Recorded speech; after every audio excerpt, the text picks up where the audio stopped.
Thank you so much. Thank you, Sharmila, for the introduction, and very excited to be the first to kick off Meet the Mafia series. Really happy to have these three fantastic mafiosos from the waste management space with us today. And I'm actually very fortunate to have known each and every one of you over the years. And Roshan, especially, I think we've known each other since 2017, so a long time. But really grateful that you all could make it today. And looking forward to deep diving into each of your unique perspectives around waste management and how you've built your businesses to address this problem. So yes, I think Sharmila's already introduced you all. So just as a quick recap, Roshan is from Bintix, which is a waste data analytics company. CB is from Trashin, which is a B2B marketplace platform for buyers, sellers, and logistics players. And Krishnan is from Wastelink, which is a food upcycling to animal feed company. So I'm going to essentially start this discussion, and we'll go on for about 30 minutes or so within the panel, and then we can open it up for questions with the rest of the mafioso group. But maybe just going through a few broader areas, thematic areas around waste management, and uncovering maybe some of the reasons why you decided to set up your companies in this space as opposed to in another sector. So I think, as most people know, waste management has, for decades, been sort of an issue, and primarily sort of a municipal issue, I think, in cities and in rural areas as well. India generates about 62 million tons of waste each year, out of which only 12 million is treated, so just about 20% or so. And then the rest accumulates in landfills, water bodies, polluting our environment, and adds additional carbon emissions when that waste is burned. And there's various different types of waste, as I'm sure we'll all go into. So there's obviously solid waste, plastics, healthcare waste, sanitary waste, wet waste, food waste, and the rising population that we're all facing in India, which will be soon in a few years, or even this year, the most populous country in the world, lends itself to the fact that waste management in cities specifically, but also in rural areas, is going to become a huge issue for climate change. So I think the question to all of you is sort of, how has the response to waste management, I think, changed or evolved over the last few years, and particularly in the last 2 to 3 years, as we've seen, it kind of changed from a public problem to various different private actors actually coming in and addressing this through technology means, as each of you are doing, but also in the corporate world. So through EPR, extended producer responsibility, and the solid waste management rules being reset from MSW. And how have these kinds of areas, how did you see sort of this fragmentation in the market happening?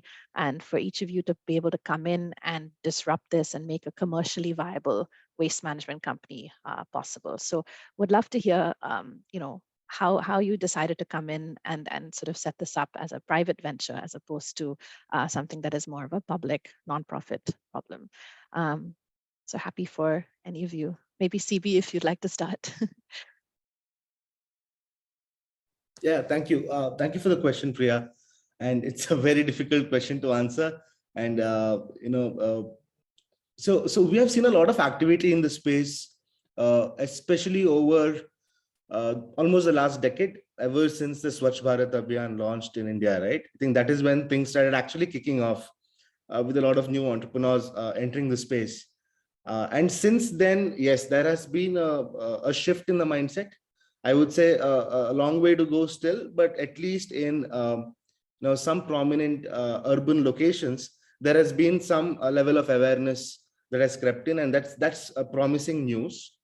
And I usually talk about any innovation or any new technology or solution, and it needs those early adopters first. And once things start propagating from those early adopters and hits an inflection point, it's when the substantial number of people will start adopting that practice. So we are yet to see the masses adopting recycling and three-way segregation in waste management and so on. But yes, we do have a healthy number of early adopters right now, and I think making sure we bring them together and we channel the efforts of this community in the same direction will be very crucial as we move ahead in this decade. Oh, great. Thank you so much. And what about you, Roshan? Because I know you're using, technology like AI, blockchain, others to sort of track the waste, the data coming from the waste, and then evolve those consumer insights.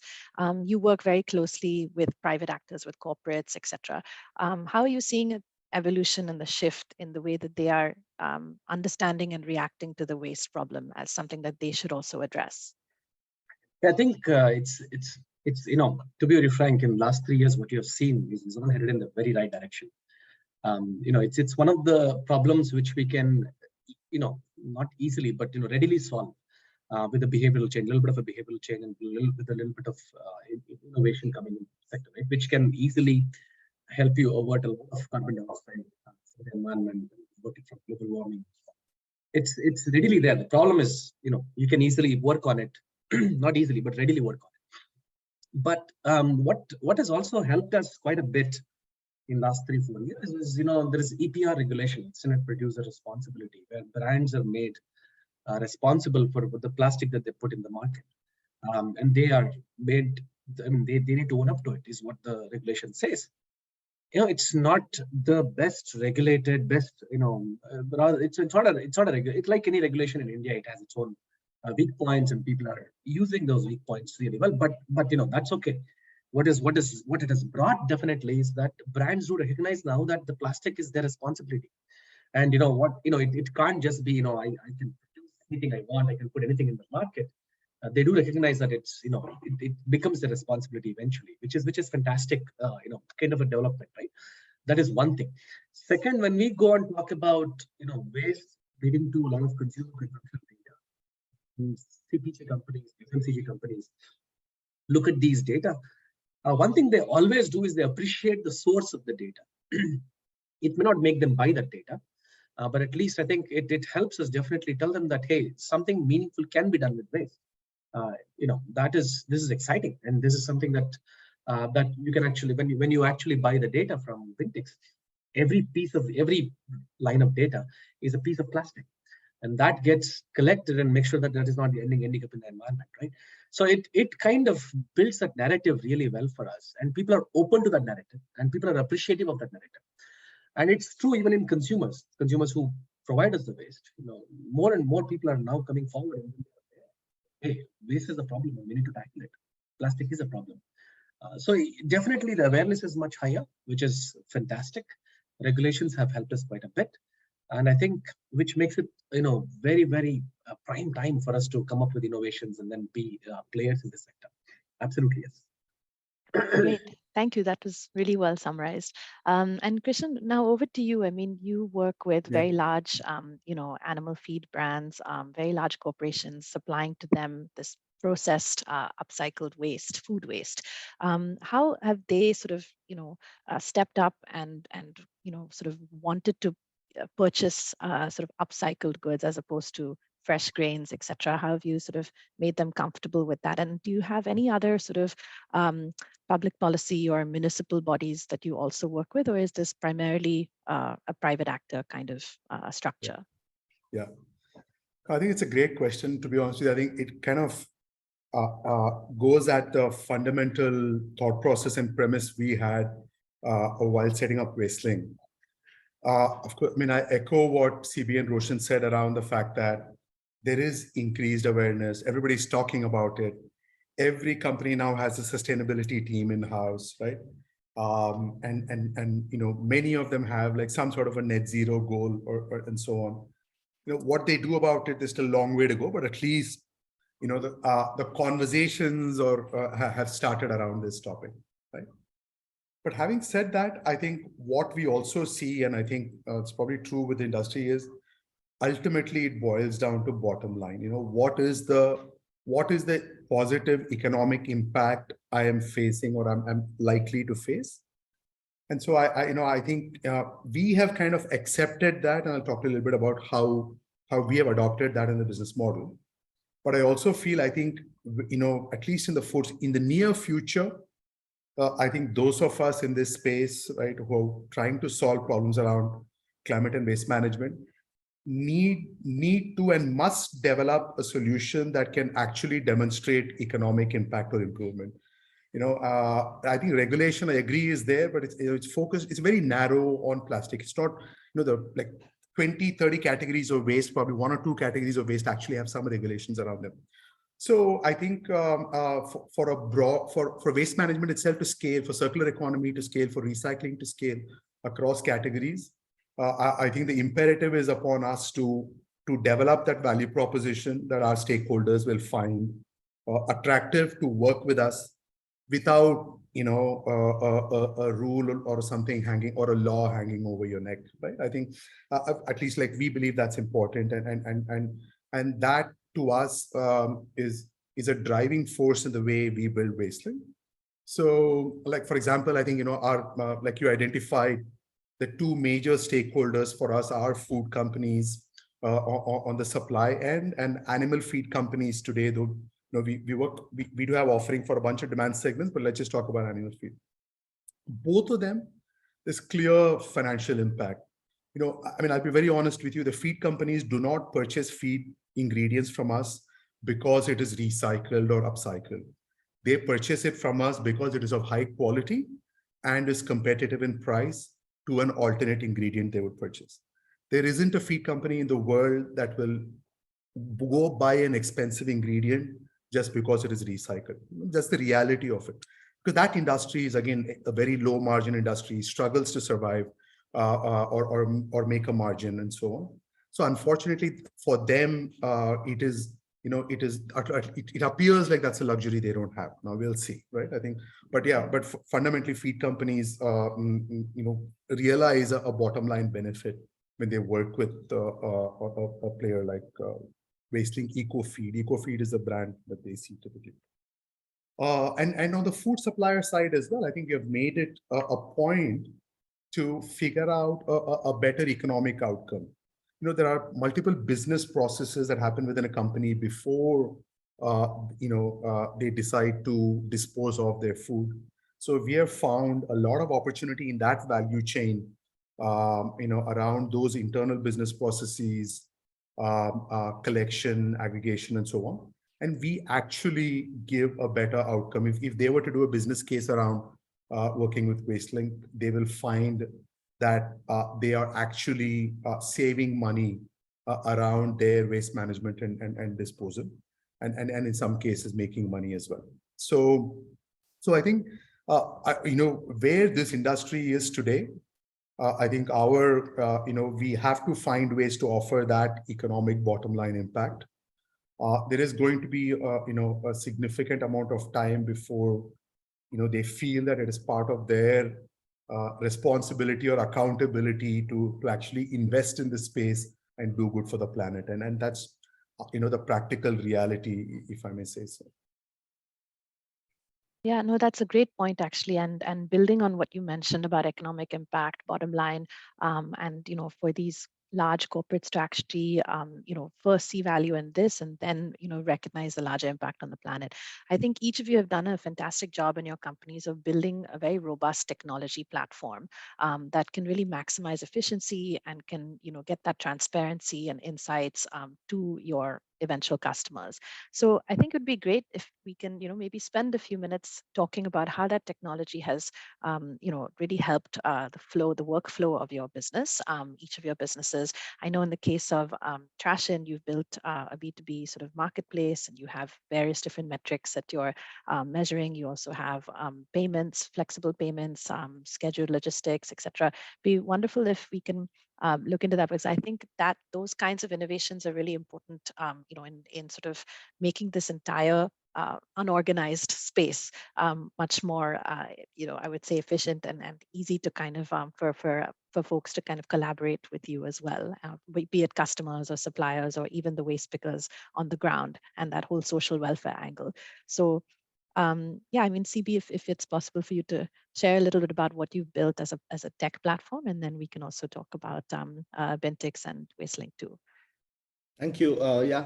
So it's been quite a journey over the past year and a half since we made our largest pivot from an offline trading business to an online aggregator platform. And over the past year, we have made multiple smaller pivots in the business model and revenue model and the way the product works. So what we currently offer our users, and now it's not just restricted to B2B, we are slowly extending into other customer segments. Now we have started offering the same app to commercial establishments who generate scrap and who want to sell it and make money, right? So what we offer buyers and sellers is a platform to sell and buy recyclables, wherein they get to discover the right party who they want to buy or sell from, sell to, right? And also enable payments. We have an in-house product, a fintech product that we are working on called SpotPay, that enables sellers to receive payments fast and extends a credit line to the buyer so that they can, improve their cash flow cycles. We are building trust building mechanisms with things like reviews and ratings on the platform, KYC verifications, which are automated, and things like that. The whole point is on the supply side of the marketplace, the biggest expectation is good quality, right? And once we build some trust around good quality from supply, the buyers on the platform will be happy. And the expectation from buyers again is on-time payments. So again, building trust around on-time payments is what we're trying to work on. So the market is pretty large in terms of opportunity, and we have just started ramping up on our growth momentum. So in terms of user acquisition, things look very exciting right now because this online pivot has kind of expanded the whole world out there, which is within our reach right now. It's pretty easy to acquire customers, and we have a well thought out customer acquisition cost and lifetime value, and all that is sorted out. What we are now figuring out is issues around user engagement. So if I have to give you some examples, for example, when Airbnb started, they were getting a lot of listings on their platform where the pictures of the home were not of good quality. And as a result, people who wanted to stay there were not able to understand if they wanted to actually choose that home or not, right? So we are also trying to solve issues around picture quality on our listings right now, per se, where we are trying to have guidelines around what is a good listing, what improves your chances of that listing becoming successful. As a seller, you post a listing and the buyer bids. So when buyers bid, we are encouraging healthy competition so that the seller gets good price, and with a good listing, we are encouraging you to actually let the buyer know what is the quality of your material. So solving issues around user engagement is what we are working on now, and things look very exciting. Great. Thank you so much for sharing that. And Roshan, coming off in what CB was saying about the pivot from the offline to the online. So I know through your work at Waste Ventures, it was very much a waste segregation business, and working closely with waste pickers on solid and wet waste. And now Bintix has actually evolved as a consumer analytics platform. So you're really doubling down on that technology piece. And how have you found that kind of, I would say, evolution? How has the technology really helped you, scale up and develop those that unique kind of growth cycle, which perhaps the offline model didn't offer you? Yeah, I think without technology, Bintix wouldn't have been possible. To be very frank, I mean, in the sense, what we were trying to see is this was a frustration we had in our previous organization when we looked at plastics. They all are treated based on the resin, right? I mean, PET is 40 rupees per kilogram, whereas PP is 20 rupees per kilogram. But if you look at MLP or flexible plastic, which is all Maggi packets and chips packets, they don't have any value at all. So pretty much are not picked up, which is why there's a collection bias that exists. That's when we realized we have to find a new value to these waste, where it's not based on the resin type. They're all valued very highly. And then that's when it hit upon us that waste is nothing but a reflection of society's consumption. So if we were to derive consumption behavior from waste, then every piece of plastic is extremely critical. I don't want to miss that chips packet being brought into the warehouse, because that is a very critical information of consumption. So that's how the whole thing started. But for us to realize that, we had to make sure that we build all three arms of technology. We split them into three. One is a customer facing, one is a client facing, and the other one is what we use for internal. For example, for a customer facing, which is all Bintix customers who are households, we make sure that their bag gets picked up the same day. And they don't have to stand there to make sure that that bag has been picked up or not. It comes on the dashboard. They can go online and check it out. Per bag weight, how much was it? They can make, what happens is this drives them to make lifestyle decisions. Hey, I've been producing a lot of plastic, if I look at it. While I'm also feeling proud of, I saved 6 trees last year. When they look at their dashboard and when they feel proud about these things, at the same time, they also tend to make lifestyle decisions, which is seen when we collect their waste. We had to integrate technology in a way that the bags get picked up the same day, they're accountable, they're available on dashboard and everything. And this happens for 25,000 households across India in 7 cities. We had to build in the technology. Going to the client side, we had to build in technology so that, the data we acquire is as good. Like Krishnan said, they're not buying our data because, this is, data from waste. It's sustainable data. No, that's not the reason why they buy, because they can make marketing decisions. So if that has to happen, though, that data has to qualify to be much superior than the existing database. That is what it is. So we have to make sure that that rigor exists, and then not just the rigor of collecting the data and then bringing it to the client, but also prettiness of looking at it. The analytics they can do with it. The kind of metrics that they never thought was possible before that they can derive, right? Life cycle change, whatever it is, right? So we had to build those as well. Again, at the end, these had to be integrated in the Bintix collection system internally for us. We had to build all the system that was required so that it integrates whatever I spoke about in the customer end to the client end, and so that waste is collected. The data is acquired, be it machine learning based or be it anything. So we had to make sure that we understand what we stand for and what Bintix stands for to customers, to clients, and that was high quality of service. They don't treat us like a regular kabadiwala or anybody else. They treat our agents with respect. That's just for that reason, because it's so technology driven, and it seems like it's not as good as something like clicking on a Zomato and then delivery coming in, but it's a scheduled pickup. It happens that day without any miss. So it's great to have that, but to make sure that we sitting in Hyderabad need not worry about what's happening in Mumbai. We have to make sure that we build the technology so that we have 100% visibility on what's happening. Right? In terms of, did all the pickups happen? Did all the bags come through? Did all the bags get weighed? We can actually do that very simply just by looking into our system. So that's what we had to build.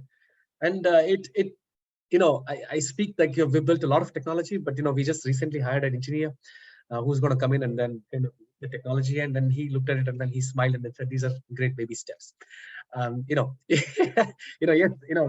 the commitment exists. That the willingness to work on it exists, but I think more we build, shorter we fall. But yes, technology remains the backbone of the city. Mm-hmm. Great.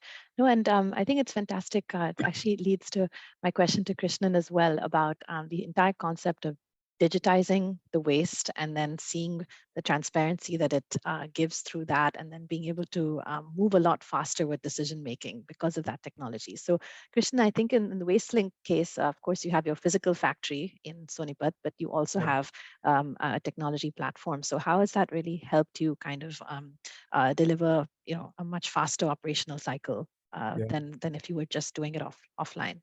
Yeah. So Wastelink is, I know a lot of us like to talk about our tech capabilities, but in Wastelink, we are proud not just of the tech, but also of our physical infrastructure. I think we have built processing centers and facilities which we feel are fundamental to solving the waste management problem in India. So anyway, just a side note that, I think we should not shy away from running core infrastructure and meaningful businesses in India. And I think, not everything can be unfortunately solved using software. So just a side note to all of us here, I think do stick your neck out and build the business that's actually needed to solve the problems.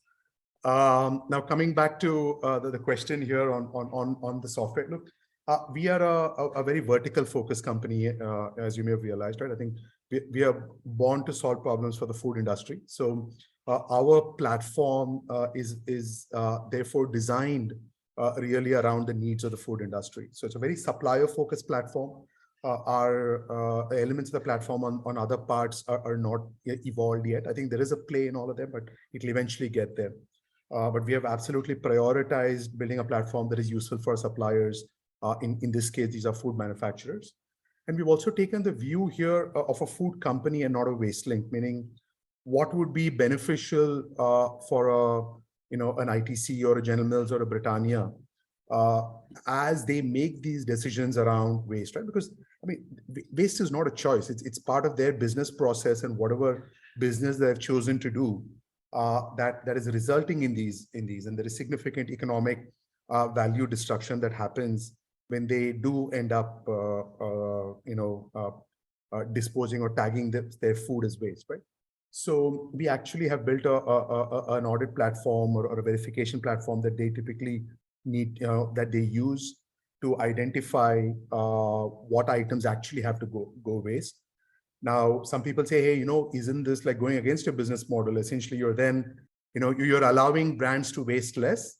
And we're like, go for it, right? I think, we don't want to bet against the failure of our suppliers, right? I mean, that's not our goal. We have to absolutely align ourselves with them, and that's what we've done. So if they can use the platform to waste less, I think we are all for it. So the platform starts at that point, which is there's a kind of a sanity check or a sense check that happens on the waste that is getting originated.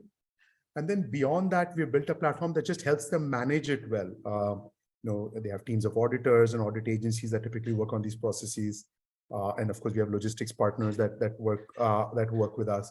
So we have built a platform that all of them can use and allow for the seamless service experience that I think CB and Roshan have talked about as well, right? Because this is a headache in many ways. This is not core business for them. So you want to take away all the pain associated with that. So the platform does all of that for them. They have data, they have information on what's happening, full transparency, traceability. So things that are important to the food supplier are all built into the platform, and that has been our focus. And the beauty is, it so happens that doing that is good for us as well, because you then have a digital footprint of all the waste that you're handling. It's great for our operations because we need to prepare recipes. Ultimately, we are looking to upcycle them, meaning we have to create formulations. For the formulations, you need to know what materials are coming in and from where.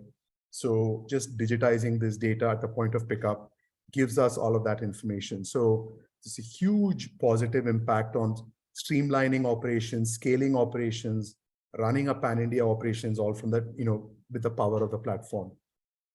So yeah, I think there's both while it is built keeping the food suppliers use cases in mind, it's a tremendously powerful platform for us to actually build a scalable food to feed upcycling business. Great. Thanks a lot, Krishnan. And I completely echo your point earlier made, is that, obviously to build a physical infrastructure operating business in India is very important as well, in tandem with this technology piece. So both go hand in hand for sure. So I think, yeah, I mean, we're coming to the end of the panel discussion. Just one last question, I think, and I think this also relates to the broader SusMafia work that we're doing. So as some of you are aware, we have various different programs running at SusMafia for the mafiosos. We have Climate Ninja program where students from various universities intern at our mafioso companies. We have an Investado program for investors to engage with mafiosos. We also have a CSO roundtable, et cetera. And everything is, I mean, all of these programs are geared towards helping mafiosos, identify the overall sustainability goals that they are, working towards in their businesses. So I think as we talk about, all your companies, and you're all at various different stages or different parts of the value chain, I would say. So, with Trashin, this is at the collection stage, a segregation, and you also have the processing and recycling, which is what Wastelink is working on, and then eventually the generation of data insights, which is what Bintix is working on. So as you sort of, as we all face the worst climate crisis that we've ever had in our generation, and when we think about, the future and your sustainability goals, what does success look like for each of you? How would you sort of quantify that, how would you think about measuring it through your operations?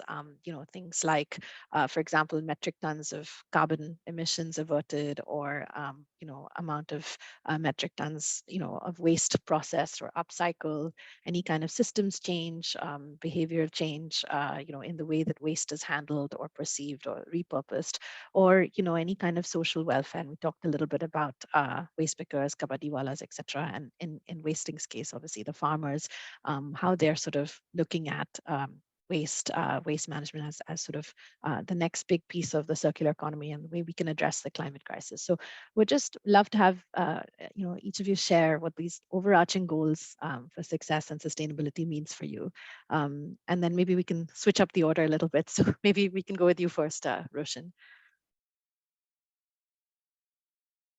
Sure, Priya. For me, the overall dream looks like, whatever we do, we want it to mean something. I think we will, a few thousand tons per day, or whatever it is, I think that's attainable. I'm not too worried about that. But we want to bring in a change in the sector. Everybody would be like, oh, whoa, that is very different. I can't believe somebody thought of waste that way. Right, and then the whole value system changes. It uplifts the whole, value chain. Everybody benefits from it, and then we, for all we have a better than developed world. Not waste management, at least waste collection and that system, and plus combined with management that looks at waste completely differently. That's the dream. That the day, I always say that the day somebody who is doing a regular job leaves out their job to become Bintix agents, because that is exciting. Let me collect those bags and then send it out, put it down, as a volunteer or for the value that Bintix pays. I think then we have changed the sector. That's to me is success. Great, thank you. That's really inspiring. What about you, Krishnan? No, I think an important question, Priya, for us. I think, look, I think the three metrics really, and I would say, and all in a way, impact metrics is what we try and kind of rally the organization around. Nobody in the company other than Saket and me really know the revenue numbers and the financial metrics. Those are, while they're important to build a business, I think those are not the central. They're not central to what we do. The really for us, the three are like, what's the volume of food waste we are able to collect, because we know every ton of food waste we collect means it's sustainable, traceable, recycling, upcycling that we do. The other thing is the GHG, and third is water consumption prevented. And for both GHG and water consumption, it's actually highly impactful what we do. So we have actually developed an in-house model because we couldn't find an equivalent model for food outside. As many for all other categories, we couldn't find an equivalent model for food. So we went and built it ourselves. We are looking to get it validated. So if any of you know good folks who can work and try to get this model more robust and validated, we would love to do that, because today it's an internally developed model. But we use that, and there's so we measure the impact we have from food waste upcycling, and we measure and given that we replace grains in feed, and of course grains require like large volumes of water to be used to grow them.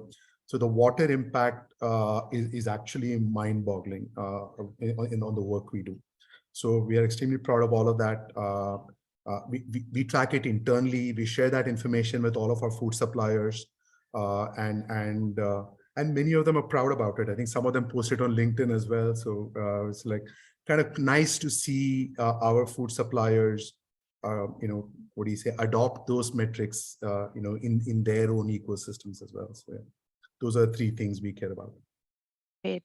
Thank you. That's very structured and really helpful to understand as well. So CB, last but not least, what does success look like for you from a sustainability angle? We started this whole company. It's been about 6-7 years now. And we did this to empower the recycling value chain. So when we talk about empowering the value chain, there are two things at the forefront of it, right? The informal kabadiwalas right now, they have to hail on the street, hoping that they find some customers. They can collect some papers or plastics every single day and really have no sense of how much they're going to earn that very day. So bringing in a level of predictability to their livelihoods, where they know for sure that, yes, I just have to open this app and I keep getting listings. I just have to go fulfill them one by one. And I have a guaranteed source of income through this platform is definitely of forefront importance to us. In this process, we hope that more than 80% of the partners, we call them partners, who we onboard are KYC verified, and this will help them gain more social security, in this community. And these users, these partners, will be able to comply with health and safety over a period of next 1 or 2 years, as and when we roll out more impact programs for their benefit. So in this regard, we are open to partnering with third-party impact partners, who could be NGOs, associations, anybody who would like to propagate large-scale programs to assist our partners in upgrading their health and safety and their livelihoods, right? Now, that's on the demand side.